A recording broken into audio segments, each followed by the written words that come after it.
సత్యం సుందరం movie మనకి ఈ రోజు రిలీజ్ అయింది కానీ తమిళనాడులో ఆల్రెడీ ఈ మూవీ నిన్నే రిలీజ్ అయింది. అంటే ఒక రోజు ముందు తమిళ వెర్షన్ వచ్చేసింది అనమాట. సో కార్తీ అండ్ అరవింద్ స్వామి ఇందులో బావా బామర్దులుగా మెయిన్ రోల్స్ ప్లే చేశారు. అండ్ ఈ మూవీ ప్రొడ్యూసర్ కూడా కార్తీ గారి బ్రదర్ అయిన సూర్య అండ్ సూర్య గారి వైఫ్ జ్యోతిక.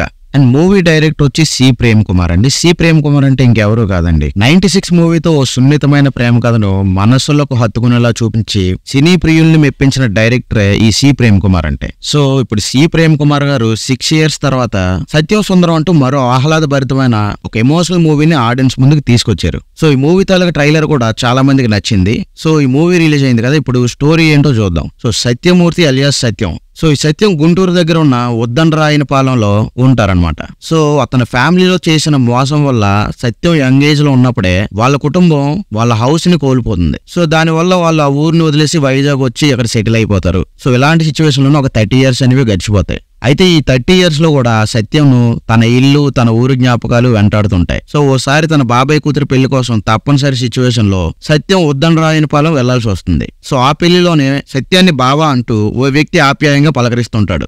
ఆ వ్యక్తే కార్తీ. సో మొదట్లో అతివాగుడు మితిమీరిన కలుపుకోలుతాను చూసి సో కార్తీని సత్యం జిడ్డులో ఫీల్ అవుతాడు. కానీ అతనితో జర్నీ చేసే కొద్దీ అతను చూపించే ఆప్యాయత ప్రేమాభిమానాలు సత్యం మనసుని కట్టిపడేస్తాయి అన్నమాట. వీరిద్దరు ప్రయాణం ఏ మజిలీకి చేరింది, ఈ జర్నీలో సత్యం తనని తాను ఎలా తెలుసుకున్నాడు, బావా అని పిలుస్తున్న ఆ వ్యక్తితో అతనుకున్న బంధం ఏంటి, సో చివరికి అతని పేరు సత్యంకు గుర్తొచ్చిందా లేదా అన్నది మిగతా స్టోరీ. సో సింపుల్ గా చెప్పుకోవాలంటే ఈ స్టోరీ చూస్తున్నంతసేపు కూడా ఓ నవల చదువుతున్న ఫీలింగ్ అయితే వస్తుంది. సో చాలా చోట్ల అయితే హ్యాపీనెస్ తో కన్నీళ్ళు అయితే వస్తాయి. సో దానికి తగ్గట్టుగానే స్క్రీన్ మీద సినిమా మట్టి వాసనలు అయితే పొలుముకొని బోలెడన్ని జ్ఞాపకాలు ఇంకొన్ని భావోద్వేగాల్ని అందమైన జీవిత ప్రయాణాల్లో చూపించారు మనకి ప్రేమ్ కుమార్ గారు. సో ట్రైలర్ లోనే మనకిది విలేజ్ బ్యాక్ డ్రాప్ ఉన్న సినిమా అని ఒక క్లారిటీ అయితే వచ్చింది. స్టోరీ పరంగా చూస్తే ఇందులో కొత్త పాయింట్ అయితే ఏమీ కనిపించదు. సో రిలేటివ్స్ చేతిలో మోసపోయి సొంత ఊరు వదిలి వెళ్లిపోయిన ఓ వ్యక్తి కొన్ని సంవత్సరాల తర్వాత మళ్ళీ ఓ శుభకార్యం కోసం ఆ ఊరికి వెళ్తే అక్కడ తనకు ఎదురైన అనుభవాలు ఏంటి, తనపై అతి ప్రేమ కురిపిస్తున్న ఓ వ్యక్తి పేరు తెలుసుకోవడం కోసం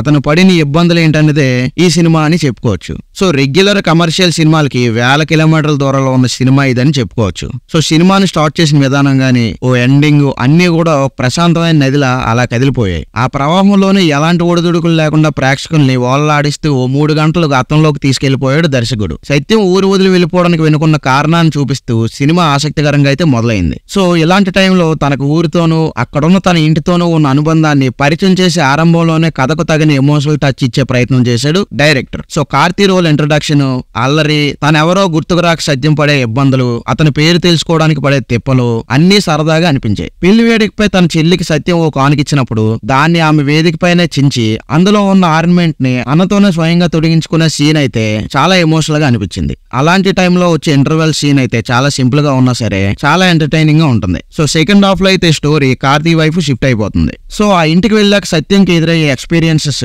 మన మనసుల్లో హత్తుకునేలా నవ్వులు పూయిస్తాయి. మెయిన్ గా సత్యం సైకిల్ ఎపిసోడ్ అయితే చాలా బాగా అనిపించింది. అది కార్తీ కుటుంబాన్ని మార్చిన తీరు అందరినీ కట్టిపడేస్తుంది. సో ఆడియన్స్ అయితే వెనక రోజుల్లోకి అయితే తీసుకెళ్లిపోతుంది. అలాగే కార్తీ ఇంట్లో ఉండే ఆ ఎద్దు స్టోరీ గానీ దానితో తనకు పెనవేసుకున్న ఆ రిలేషన్షిప్ గానీ చాలా బాగుంటాయి. ఇక కార్తీ పాత్ర పేరు గుర్తురాక సత్యం పడే ఓ మెంటల్ కాన్ఫ్లిక్ట్ అయితే చాలా బాగా అనిపించింది. ఇలాంటి టైంలో అతను చెప్పకుండా ఊరు వదిలి వెళ్ళిపోవడం ఈ ఎపిసోడ్ అంతా కూడా చాలా ఎమోషనల్ గా అనిపిస్తాయి మనకి. సో మూవీ ఎండింగ్ లో కార్తీ పాత్ర పేరు బయటపడే తీరు, తనకి సత్యానికి మధ్య జరిగే ఫోన్ కన్వర్జేషన్ అయితే చాలా కామెడీగా అనిపిస్తుంది. ఇక ఇలాంటి స్టోరీల విషయంలో అయితే హీరోలు ఎంతో టేస్ట్ ఉంటే తప్ప ఇలాంటి స్క్రిప్ట్లు అయితే మనకి స్క్రీన్ మీద రావు. సో ఈ విషయంలో అయితే కథలో బలాన్ని నమ్మి దీన్ని చేయడానికి ముందుకొచ్చిన కార్తీ సహా అరవింద్ స్వామిల డేరింగ్ అయితే మెచ్చుకోవాలి. ఈ సినిమాలో ఈ ఇద్దరే కాకుండా మిగిలిన వాళ్ళంతా కూడా వాళ్ళ రోల్స్ లో అయితే జీవించేశారని చెప్పాలి. స్క్రీన్ మీద మనం రియల్ లైఫ్ స్టోరీని చూస్తున్నావా అనే ఫీలింగ్ అయితే ఆడియన్స్ కు వస్తుంది. అందరూ కూడా చాలా నేచురల్ గా యాక్ట్ చేశారు. కార్తీ రోల్ అయితే ఓ వైపు కామెడీగా ఉంటేనే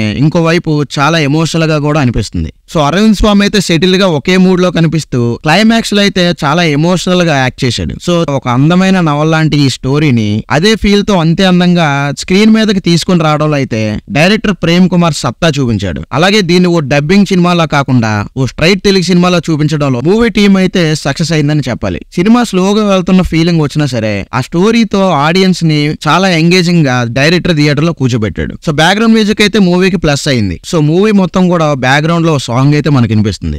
అది స్టోరీని మరింత ఎమోషనల్ గా మార్చిందన్నమాట. విజువల్స్ అయితే చాలా బాగున్నాయి, ప్రొడక్షన్ వాల్యూస్ కూడా బాగానే ఉంటాయి. ఇంక సినిమా ప్లస్ పాయింట్ చూసుకుంటే స్టోరీ, ఎమోషన్స్, కార్తీ అరవింద్ స్వామి యాక్టింగ్, మ్యూజిక్ కూడా ప్లస్ అనే చెప్పాలి. మూవీలో మైనస్ ఏమైనా ఉందంటే కొంచెం సినిమా అయితే స్లోగా వెళ్తుంది. సో మూవీ రివ్యూ నచ్చితే వీడియోని లైక్ చేసి మన ఛానల్ సబ్స్క్రైబ్ చేయండి.